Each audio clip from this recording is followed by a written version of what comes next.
You need a freelancer. The obvious choice is going to Fiverr and finding designers, programmers, and more in seconds. But you're not obvious. You're mysterious. Unique. A nonconformist. You want to try finding freelancers yourself without Fiverr because you have time. It's not like you've got a deadline or a business.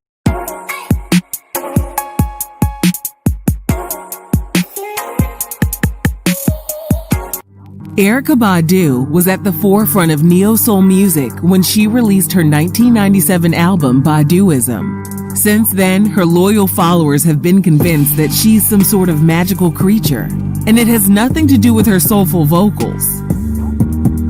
Rumors about the Dallas native's effect over men has been discussed for years. We were able to find out more about her allure and what really drives her exes crazy. And believe it or not, the mother of three says it has nothing to do with her skills in the bedroom. Here's how Erykah Badu makes men go crazy. She could surely serenade any of her love interests with her soothing voice. But from an early age, Erykah received the most attention for her unruly behavior. Her mom told OKPlayer website that upon visiting Erykah's classroom one day, she noticed her daughter's desk was pulled up right next to the teacher's desk. Her mom thought Erykah must have been the teacher's pet, but she soon found out her daughter was the class clown who was always getting in trouble. When she wasn't cracking a joke, she was mesmerizing people with her beauty. Her mom told OKPlayer website Erykah got her lovely hazel eyes from her, quote, fine-ass daddy. When she entered the dating world, she decided to lead with her emotions, her feelings, and her thoughts. She told Vulture magazine, when she meets someone new, she looks into their eyes and connects with their spirit and with their struggle. We wouldn't be surprised if that tactic was the reason Andre 3000 of Outkast fell in love with her immediately. During a Red Bull Music Academy talk, Erykah explained she and Andre met at a New York City nightclub. Erykah remembers the day she got pregnant so vividly. It was February 11th. And in November 1997, she gave birth to their son, Seven Benjamin. At the height of their relationship, Andre was in the process of finding his true self. Fresh off the release of Outkast's second studio album, Erykah reportedly helped him make a style transition. He eventually ditched the jerseys and baggy pants in favor of more eclectic clothing. The couple collaborated on various projects, including Andre playing Erykah's love interest in the music video for Other Side of the Game. No amount of sweet music could save this relationship, so they decided to go their separate ways. Erykah told The Telegraph they didn't break up over cheating. In fact, she said infidelity isn't even a deal breaker for her, but she understands that men, quote, have a need to chase. Perhaps her ideas about intimacy led to the end of their romance. She told The Telegraph she doesn't require physical intimacy and she doesn't have a very high libido. Instead, she prefers companionship. All she wanted was a partner she could depend on, love, and grow with. Andre poured his heart out in the Grammy Award-winning song Miss Jackson. In the track, he addresses Erykah's mom and apologizes for things going wrong. He also promises to remain in his son Seven's life. Erykah wasn't so amused. She told Rap Radar the song hit kind of a sore spot. She refused to listen to it for a while, partially due to Big Boy's verse where he says things like, let her know her grandchild is a baby and not a paycheck. Years later, Andre would address their relationship once again in the song A Life in the Day of Benjamin Andre. He said they were young, in love, and just having fun. Erykah has continued to collaborate with Andre, and they have maintained a pleasant co-parenting relationship as well. Andre told Vibe they like to joke with one another. They chat on the phone all the time, and he considers her to be like a cool sister. Their son Seven describes his parents as nuts, but their friendship is proof that after all these years, Andre has nothing but the utmost respect for Erykah. How were they able to move on without any hard feelings or resentment? Erykah told The Breakfast Club, Andre is her best friend because her power doesn't lie between her thighs. It lies between her ears. She considers herself to be the best listener, and that's one of the things men are drawn to. With no hard feelings or lingering resentment in her first serious relationship, Erykah was ready to move on. In 2000, she met the rapper Common. He took her on an illegal trip to Cuba because he wanted her to get a Santeria reading. Years later, she couldn't remember the results of the reading, but joked that maybe the practitioner told her, "Don't get with Common." He was head over heels for her and called Erica his first true love. Just like in her last relationship, she and Common collaborated on music together, including songs like The Light and Love of My Life. Common told People magazine that Erica taught him how to speak his mind and be the man he always wanted to be. And just like her ex Andre, Common's clothing choice began to change once he started dating Erica. He told the Combat Jack show the singer definitely inspired him to give up baggy clothes and start wearing crochet pieces. Under Erica's spell, he started to do things he had never done for someone else. For example, he got down on his hands and knees to help Erica plant a vegetable garden for an Essence magazine photo shoot. He later said he went a little too far in an attempt to make her happy.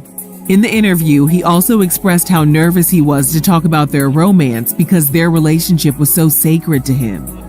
While Common was completely infatuated, the feeling wasn't mutual. Erica confirmed to the Breakfast Club they were starting to grow apart and they hadn't seen each other in a little while. She told Common she needed space, but he wouldn't accept it. She said she tried to break up with him multiple times and she finally put an end to things in 2002. Radio host DJ Envy joked that it's hard to break up with a light-skinned person. Erica agreed and added, "You try to break up with some guys and they act like it never happened." The rapper told People magazine he was in a haze following their breakup and it was hard for him to eat at times. Surprisingly, he jumped right into another relationship shortly after. When that relationship ended, he was forced to get some therapy to help him heal. When asked about the power of the Badu box, Common joked with the Combat Jack show that Erica's lady parts can take a man to, quote, another universe. On a more serious note, he said it wasn't even about Erica's moves in the bedroom. He stated, "It's just something that's kind of spirit-wise where you're like, this woman's got something else." Erica moved on and began dating rapper The DOC. We can't confirm when they started dating, but their daughter Puma was born in 2004. It's also unclear when they broke up, but by 2006, she was dating Jay Electronica and gave birth to another daughter named Mars in February 2009. In 2010, when Vibe magazine asked if she was single, she refused to answer the question. However, she took to her Twitter that same year to say she and Jay had separated 3 years prior, which meant they broke up years before she gave birth to their daughter. Erica was racking up a list of exes who still held her in high regard, including the DOC. But in 2011, he gave an interview to the Dallas Observer that really ticked Erica off. He gave the publication all the private details about Erica's Dallas home. He spoke about how enchanted he was by her and how he hoped to film a reality show that would end with the two of them tying the knot on the final episode. After the interview was published, Erica's team fired back in a statement that shut down the reality show idea. The statement also stated there was, quote, no romantic dynamic between Erica and DOC, and she wasn't interested in marrying him. The statement ended by wishing DOC the best, both spiritually and professionally. MTV caught up with DOC at the red carpet of the BMI Awards and asked for his thoughts about her camp statement. He said perhaps he went too far with the whole reality show idea, but he was in denial that the statement was actually dictated by Erica herself. He added, I love Erica. Erica loves me. I don't need no rings to love her. Next up was producer Carl Jones, the man behind Black Dynamite and the Boondocks. They met sometime around 2014 when Erica was asked to do voiceover work for Black Dynamite. There was just one little problem. Carl was allegedly married. His wife was reportedly right by his side when Erica was completing the voiceover project. In 2015, Carl couldn't stop tweeting about Erica. He shared countless selfies of the neo-soul artist and proclaimed his love for her. A source told the Jasmine brand that the father of three immediately fell for Erica. They started secretly dating up until 2015 when Carl began expressing his love for Erica on Twitter. Their alleged affair reportedly led to the end of Carl's marriage. In a since deleted 2017 Instagram post, Erica joked that her new relationship was her fourth time falling in love. Considering all photos of Carl have been wiped from her Instagram, it's safe to assume this romance has run its course. She's perplexed by the media's interest in her love life. She told Vulture magazine she finds it odd that she gets blamed for taking rappers to the sunken place. However, she has some advice for the ladies on how to get a man to fall at their feet. Erica swears by drinking raw cranberry juice to make her lady parts sweet and to promote a strong and healthy womb and bladder. As far as any spicy tricks in the bedroom, she reiterated to the Breakfast Club that intimacy isn't a big deal to her. Erica told the radio show when it's time to get to it, she prefers regular missionary. In 2020, she launched a new fragrance on her official website that mimics the smell of her privates. She told 10 magazine she took a few pairs of her old underwear, cut them into little pieces, burned them, and used the ashes as part of the fragrance. The scent reportedly sold out almost immediately, proof that the allure surrounding her whole aura will never fade away. Erica is clearly having fun with the urban legend that she makes men lose their minds. But it's hard to deny that there's something captivating about the neo-soul queen. If you enjoyed this video, let us know your thoughts down below. And thanks for watching Real Reality Gossip.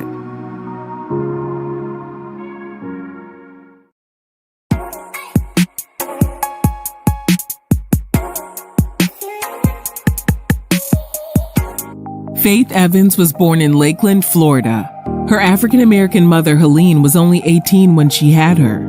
Faith's father wasn't around, and all Faith knows is that he's a white man named Richard Swain. Her mom was an aspiring singer who wanted to continue chasing her dreams after Faith was born, so she allowed family friends Bob and May Kennedy to take Faith to Newark, New Jersey to raise her. Faith now refers to them as her grandparents. The Kennedys were the foster parents to over 100 kids and ran a strict household. But as Faith grew up, hanging out with the neighborhood kids became more appealing. She admits that this led to her growing up too fast. After her mom's singing career flopped, she moved to New Jersey and got a house next door to the Kennedys. Faith would spend her time between the two households. At the age of 14, she joined a gospel group. This was around the same time she discovered boys, and her life would never be the same. The first boy she had a crush on was a shy and polite 11th grader named Reggie. He was the brother of her good friend Roz. Although he was sweet, she admitted in her memoir entitled Keep the Faith that she was more attracted to the boys who had cocky attitudes.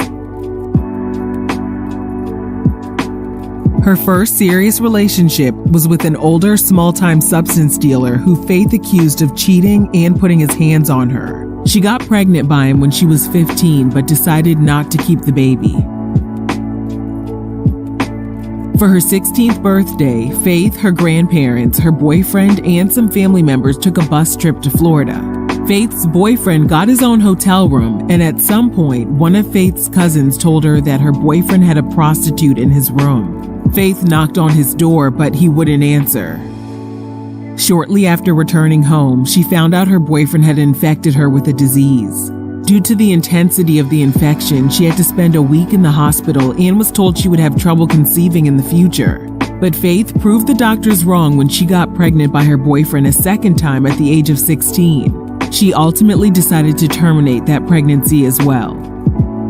At the age of 17 and still involved with her boyfriend, she also began a romantic relationship with a married 35-year-old aspiring singer. She wrote in her memoir, "I knew what I was doing was very wrong, but I didn't try to stop it either." Faith graduated high school and received a full scholarship to Fordham University. While at Penn Station on her way to class, she bumped into a musician named Kiama Griffin. He invited her to a studio session to record some vocals for R&B artist Christopher Williams. She was still trying to end things with her first boyfriend and the married man when she began hooking up with Kiama and became pregnant by him. He and his crew were about to sign a production deal, and he told Faith she should move with him to LA. They would have the baby and become husband and wife. Faith accepted his offer, but shortly after he went to LA to secure housing for them, 19-year-old Faith found out during a conversation with his mom that Kiama had lied about his age and he was only 16. Faith couldn't turn back at that point. She dropped out of college and moved to LA. While in LA, she found out Kiama was entertaining other women. She realized moving there was a mistake, and while making plans to go back to New Jersey, she received a call that Puff Daddy was in a studio in LA working on a Christopher Williams song. He needed a woman to sing in the background, so Faith went, helped them out, and left. It was an uneventful first meeting between her and Puffy. She still needed a way out of LA, so she called her good friend Roz, who told her that her brother Reggie, the sweet guy Faith used to date, was in San Diego on tour and he would give her some money. By that point, Reggie had made a name for himself as the rapper Redman. He gave Faith about $500 and she was able to buy a plane ticket to go back home. In April 1993, she gave birth to her daughter China Griffin. Kiama's production deal dried up, so he and his friends moved back to New Jersey and began working with singer Al B. Shore.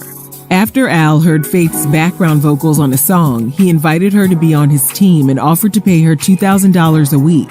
Her career was finally on track, and things were about to get even better. Need a website? Go to Fiverr.com and find a programmer in seconds. Or don't go to Fiverr and waste your time interviewing 50 programmers. I prefer Code Director.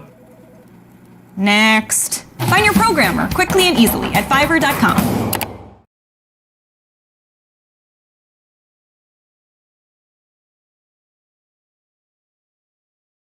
Hey, it's Brian from Samcart, and if you're trying to build a real business online, but you're struggling to make consistent sales, I want to give you my number one tip that we give all of our beginner users who start using Samcart to sell their products.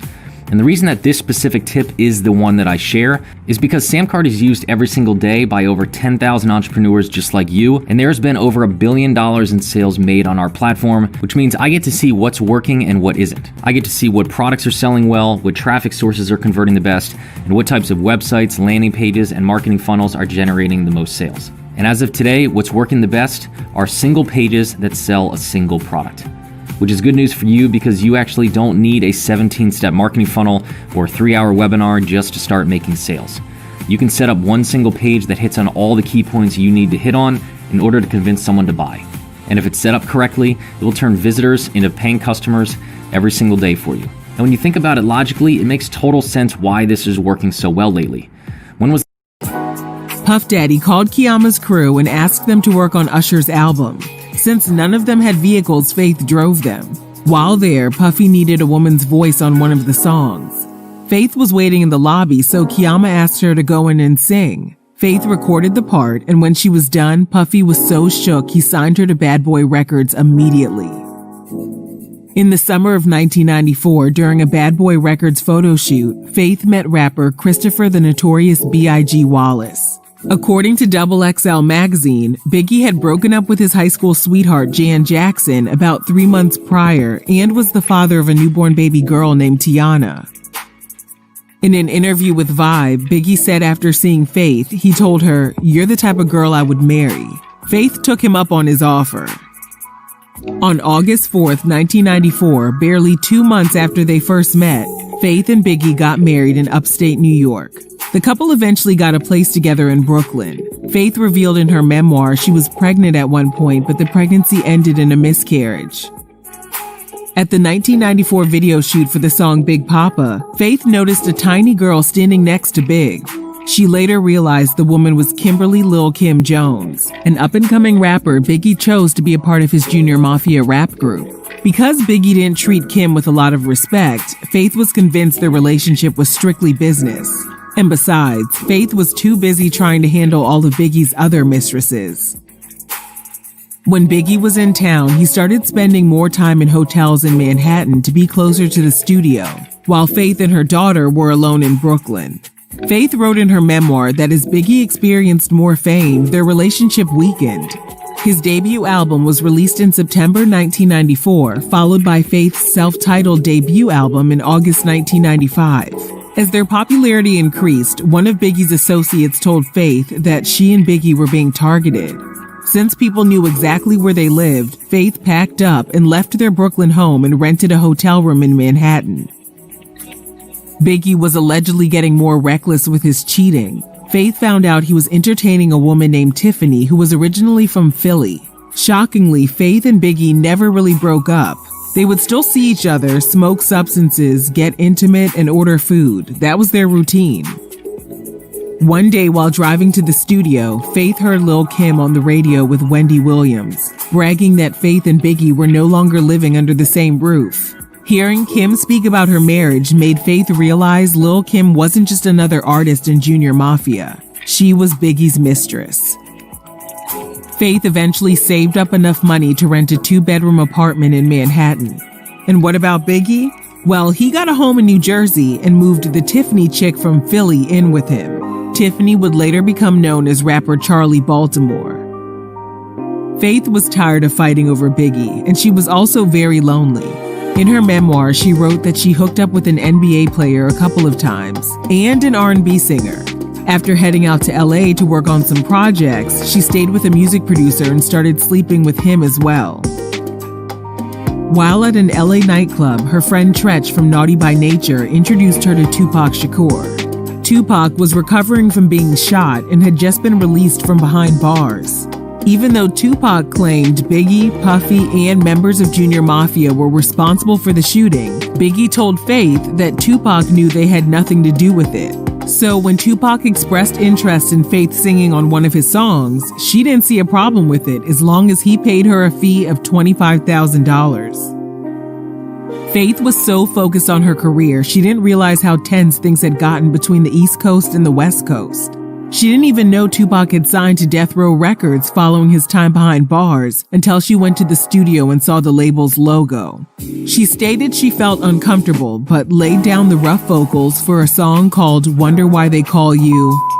When she asked for her payment, Faith said Tupac told her they could go to his hotel and his manager would drop the money off. Faith agreed, but when she got there, Tupac allegedly tried to sleep with her.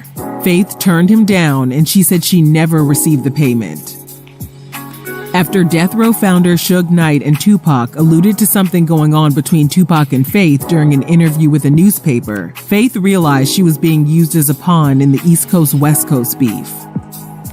The producer she was hooking up with in LA owed her money as well, but Faith decided she would collect her payment later. She needed to get out of California right away. As soon as she returned to the East Coast, Biggie heard the rumors about Faith and Tupac's alleged romance, but Faith reassured him that nothing went down. So you need a freelancer. The obvious choice is going to Fiverr and finding designers, programmers, and more in seconds. But you're not obvious. You're mysterious. You me, a nonconformist. You want to try finding freelancers yourself without Fiverr Because you have time. It's not like you've got a deadline or a business to run or an anger management group you need to— Out of my way, Janice!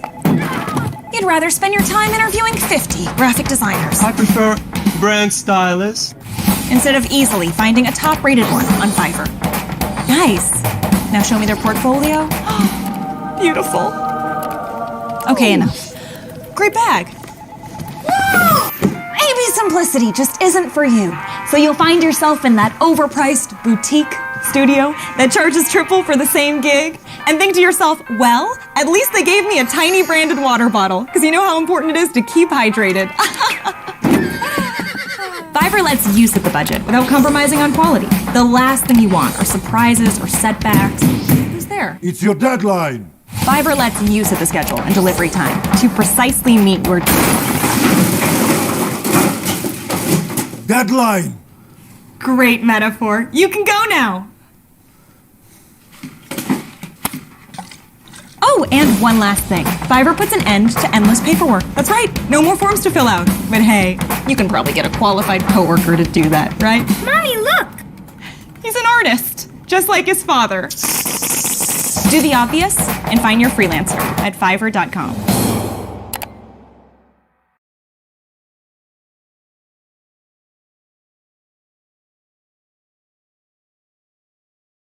There's a huge government scandal going on that I need your help with. I'm also going to share a loophole that I discovered into the government's billion-dollar slush fund that will pay you handsomely for your help. Here's what's going on and how you can help. Every day, the government forecloses on 3,000 or more property owners because they've fallen behind on their property taxes. This amounts to roughly $14 million in tax sale foreclosures every single day. Let me give you an example. Let's say that someone didn't pay their taxes for 3 years, which amounts to roughly $22,000 in back taxes and penalties on a $200,000 property. The property goes to auction, An investor steals it for $100,000. With me so far? The government uses $22,000 to pay off the taxes due, leaving an excess of $78,000. That led me to ask one simple question that launched me into a new adventure and made me, and a few people I've shared this with, millions of dollars over the years. So what happens to all that extra money?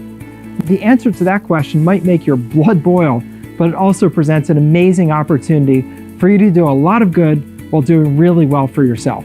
You want to know what happens to that extra money? The government is hoarding it, but it doesn't belong to them. And I've discovered a loophole into the government's billion-dollar slush fund where you can get paid really well recovering these funds for the former property owner. It's not difficult to do. You simply need to follow a hidden formula the government doesn't want you to know. And you don't need to be an attorney or have any special licenses to doing it. I'm an attorney. I'll show you all the legal rules. In fact, I bet you already have everything you need to get started, which is just an internet connection, your phone, and a laptop. You don't even need to leave your house. I live in this beautiful resort in the Caribbean part of the year and New York City the other part of the year, and I do this business all over the United States without ever leaving my house or apartment. That allows me to spend more time with my family and do the things that I enjoy doing. And as you probably already realized, with 15,000 people losing their houses every week, I simply can't handle all of these myself, which is where you come in. These homeowners desperately need your help because they don't know they're owed the money, and even if they did, they don't know how to access the loophole. In fact, the few people I've shown this to are already having incredible success. And the most amazing thing about this is you can get started right from home without any startup capital. So I have a question for you. Are you ready to learn and get paid really well for helping people in need? I'll be covering this in detail on my upcoming free training. Simply click on the button below or the link in the description to join. I'm Bob Diamond, America's tax sale attorney, and I'll see you on the training.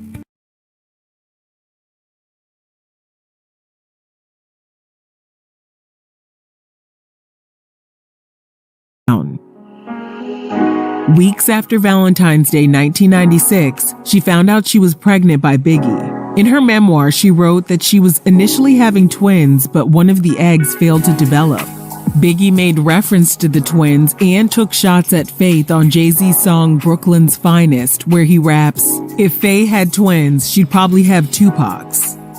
She felt betrayed by Biggie, but she had more problems to deal with when Tupac referenced being intimate with her on his Biggie diss track entitled Hit 'Em Up. Completely stressed out by all the drama, Faith admitted in her memoir she continued smoking substances while pregnant to help her relax. Still pregnant, Faith decided to confront those who she felt did her wrong. She went back to LA to collect her money from the producer she used to live with. She ended up getting into an altercation with him and his sister at the studio, and a fellow producer named Todd Rasaw stepped in to calm her down, and they exchanged numbers. While back in New York, she confronted Lil' Kim in the studio and gave her a piece of her mind. Puffy and producer Stevie J had to rush in to pull the women apart. Tupac tragically passed away on September 13, 1996, during a drive-by shooting in Las Vegas, and things were still crumbling in Faith's personal life. Biggie, Junior Mafia member Lil C's, and Charlie Baltimore were involved in a car accident that resulted in Biggie breaking his leg in 3 places. She visited Biggie once he was moved to a rehabilitation center, but she was really starting to like the producer Todd, whom she met in LA. Before things could get serious between them, she delivered her baby boy CJ Wallace in October 1996. Biggie sat in his wheelchair by her side during her labor and delivery. Faith said Biggie tried to reconcile with her by inviting her and the kids to spend Christmas Day with him in 1996. When Faith surprised him by stopping by on Christmas Eve, she found Lil' Kim in his bed. Biggie was putting the final touches on his sophomore album and was spending a lot of time in LA attending industry events. In the early morning hours of March 9, 1997, he lost his life after his SUV was ambushed by unknown assailants. Todd stayed by her side through it all. By the summer of 1997, they were an official couple, even though he was, quote, still tying up loose ends from his last relationship. Several months later, she found out she was pregnant. She gave birth to their son Joshua in June 1998, and she and Todd tied the knot and relocated to Atlanta. Todd also became her manager. Faith released an album in 1998 and another one in 2001. But then in 2004, she and Todd were locked up after cops pulled them over and found them in possession of a minimal amount of marijuana. A police rep told E! News they also found cocaine residue on Faith. According to MTV, they were sentenced to 3 years probation. Faith released her album The First Lady in 2005. In that same year, she and Todd quietly separated, but kept in close contact, because in March 2007, she gave birth to her fourth child, Ryder. At some point, she and her kids moved to California, and in August 2010, MTV reported Faith was locked up in LA on a DUI charge and was sentenced to 3 years probation. 2 months later, her album Something About Faith was released. In 2010, she was also hit with multiple tax bills totaling close to $600,000. Thankfully, she received a much-needed payday after being named co-executive producer and cast member on TV One's R&B Divas. In 2014, she released her album entitled Incomparable and went to work on creating The King and I, a duet album using some of her late husband's unreleased vocals. She teamed up with Puff Daddy and Stevie J to bring the album to life, and it was released in 2017. She had always seen Stevie as just a friend, but her feelings slowly changed. They began dating, but she announced during a March 2017 appearance on The Breakfast Club that they broke up because there was too much drama in his life. Their breakup didn't last long, though, and in July 2018, Faith and the father of 6 surprised us all by getting married in their Las Vegas hotel room. Well, here's the thing. I know that they have known each other for eons, right? But I just don't know. You know, a person with such a checkered background, well, like Stevie J. Oh, okay. You said which one? I didn't know. Stevie J, you know, I mean, what I'm saying is he's been with so many women. That's what I'm saying. And then they all been very public. The man just had a baby, Faith. He got a little baby with little Jocelyn Hernandez. After it was announced that Faith was locked up in May 2020 for allegedly leaving scratch marks on Stevie's face, we wondered if she was involved in yet another toxic relationship. The charges were later dropped after Stevie refused to testify against her. But her fans are still concerned that maybe this isn't the right relationship for her. Faith has gone through a lot, so we really hope things between her and Stevie will work out. Whether they remain together or go their separate ways, we wish her the best.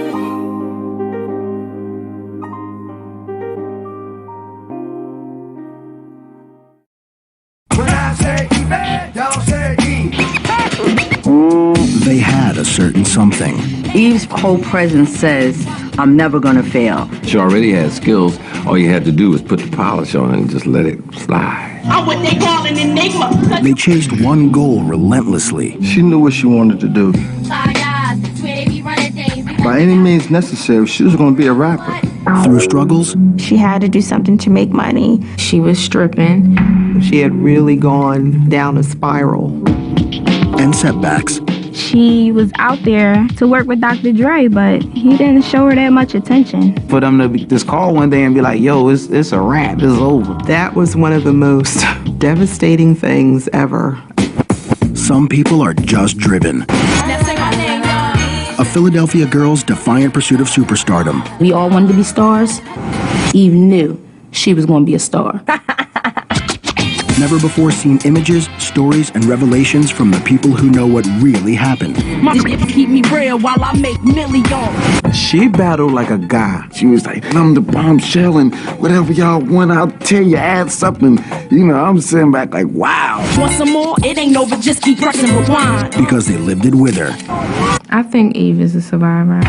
She can go through anything and come out on top. I can understand why they scared to eat. No fear in the game, no fear in the heart. Pit bull in the skirt, I bite too.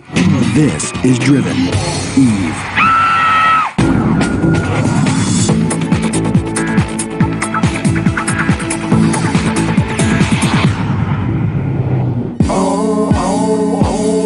We from P-H-I-L-A period. P-A period. Eve Jahan Jeffers was born in Philadelphia, Pennsylvania on November 10th, 1978. There was just something about her that the name Eve just matched who this little person was. She had a very strong presence. I was 17 years old at the time of Eve's birth. I was still in my last year of high school. Of course, that presented a challenge, and how was I going to be responsible for this child and still finish my education? Eve's father and I were not married. Eve's father, he didn't hang around us, or he didn't see Eve.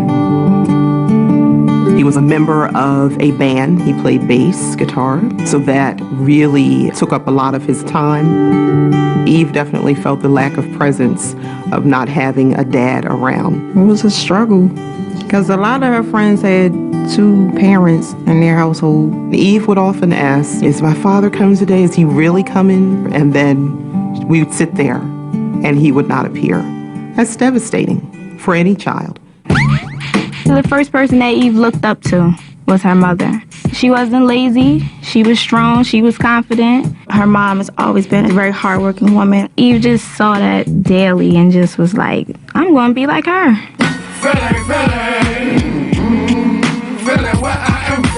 We grew up in the projects. We were in the Mill Creek housing projects at that time. 46 and Brown, 46 and Fairmount, that area, they call it the Mantua or the Bottom. Pretty rough part of town. You would see a lot of gang activity, folks get shot. It was a lot of drugs, drug dealers on the corner. When we grew up, crack was pretty much a household word. Yeah!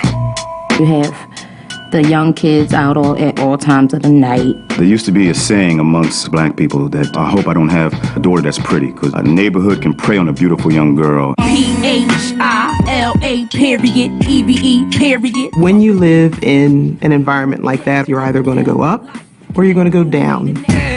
There's really no in between. And you either have to make up your mind, you know, this is the direction I want to go in because I want to leave this place, or you're going to be sucked in. And that's the thing about growing up in public housing. You, like the Jeffersons used to say, you want to move on up and you move on out. Eve wanted to leave. Eve always had a mind of her own. She always aspired to other things. When Eve was 12, she started going to Our Lady of Victory School. My first impression was, this girl is crazy. Somebody's gonna beat her up. I'll keep her with me, because she was just mouth. Eve has a very unique sense of humor. I mean, it's huge.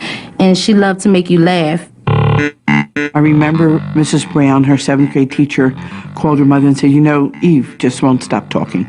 Well, within 20 minutes, Eve's mom was up at school, and she brought masking tape with her. So she put a large piece of masking tape across Eve's mouth.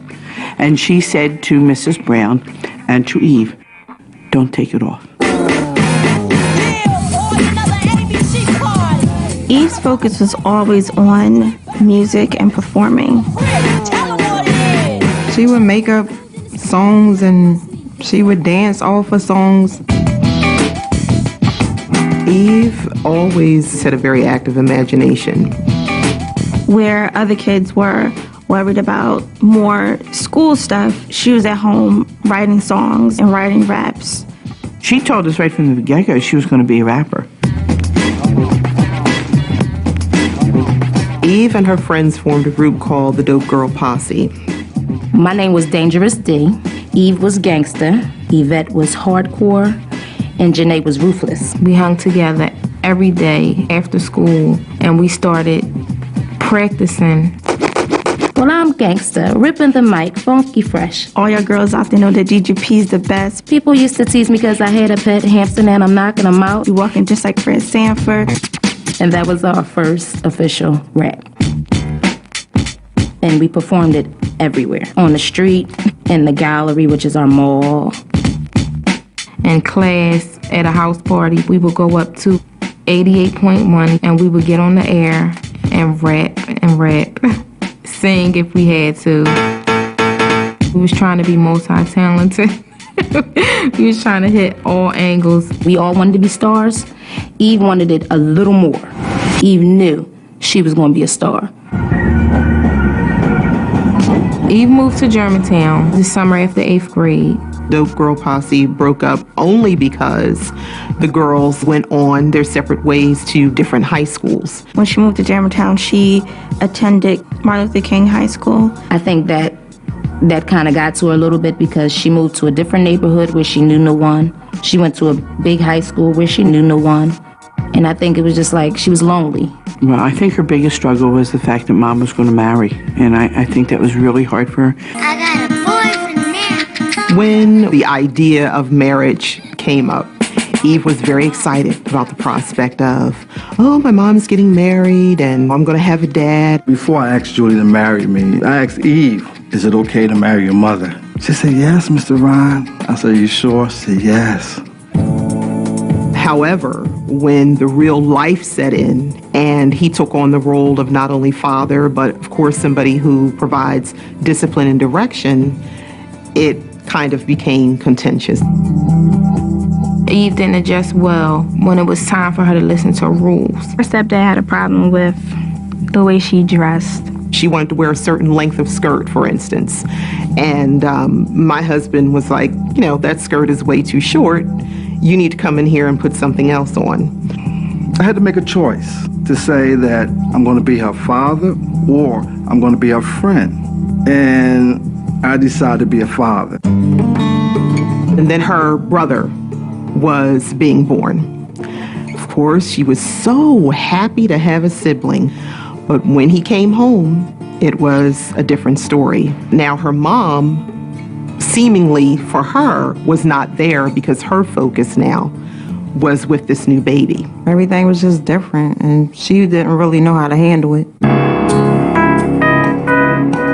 Eve just started not listening to nobody, like just doing what she wanted to do. She started going through an unhappy phase, hanging with the wrong crowd. There were drug users, I'm sure. There may have been drug dealers as well. People were intimidated by them, by her. She was always the leader.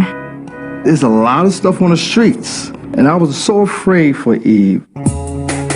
She was doing things, staying out late, coming home 2 or 3 o'clock in the morning, maybe on a weekday. Eve skipped a lot of school. She could have been an AB student, but she just was not performing. She was determined that at that point that she wasn't going to live up to nobody's expectations of her. She was going to do what Eve wanted to do. She had a vision. She wanted to be a star, be a rapper. I really felt that it was a phase. It wasn't anything that was going to go any further. This was just another part, I guess, of the rebellion process. At that time, it was a lot of praying going on in my household, especially for me. I mean, I got on my knees and prayed that she don't become a statistic. Next, Eve bears it all in her struggle to survive. She had heavy amounts of alcohol that edged her on, that got her up this strip. She heard that famous people be in that club, so she was like, damn, this may be my chance.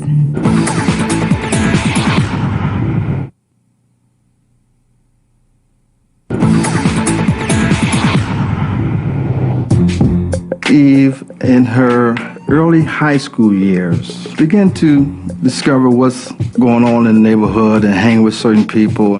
I'm sure she experienced either drug sales, drug usage, fights, stabbings, a lot of hard things. She wasn't doing well in school. She was cutting class. She definitely began to slide a little bit. Her academics were not important to her. She knew what she wanted to do. She wanted to be a rapper. By any means necessary, she was going to be a rapper.